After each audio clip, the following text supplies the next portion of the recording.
দাঁড়িয়ে আছি ঢাকা ময়মনসিংহ মহাসড়কের ভরাডোবা নতুন বাস স্ট্যান্ড এলাকায়। এখানে প্রায় দুপুর 2টা থেকে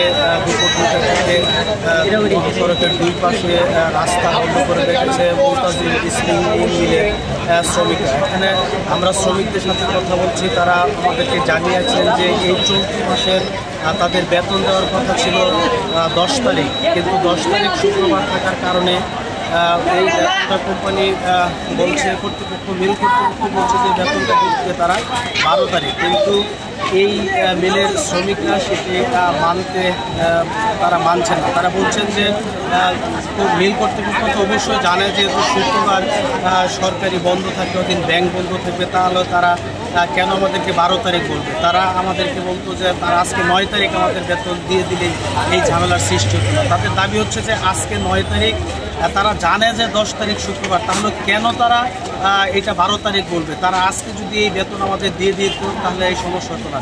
তাদের আরও কিছু দাবি আছে, তারা বলছে যে এই মিল কর্তৃপক্ষ প্রায় সময়ই তাদের বেতন নিয়ে বিভিন্ন সময়ে ঝামেলা সৃষ্টি করে। এখন তাদের দাবি হচ্ছে তারা তাদের বেতন আজকেই দিতে হবে, তাহলে তারা এই মহাসড়কের অবরোধ ছাড়বে। এখানে আপনারা জানেন যে এখানে এই মহাসড়কের গাড়ি ছাড়ার জন্য শ্রমিকদেরকে বোঝাচ্ছেন সেনাবাহিনী, ইন্ডাস্ট্রিয়াল পুলিশ, 5 ময়মনসিংহ, তারপরে ভালুকা মডেল থানা পুলিশ সহ সকলেই কাজ করছেন, কিন্তু শ্রমিকরা কোনোভাবে তারা মানছেন না। তারা বলছেন যে আমাদের বেতন আজকে তাদের দিতে হবে, যদি তারা আজকে আমাদের বেতন দেয় তাহলে আমরা এই মহাসড়ক থেকে অবরোধ তুলে নেব। এখন পর্যন্ত অবরোধ চলছে। এই ছিল আমার কাছে ময়মনসিংহের ভালুকা থেকে আনোয়ার হোসেন, ATN বাংলা।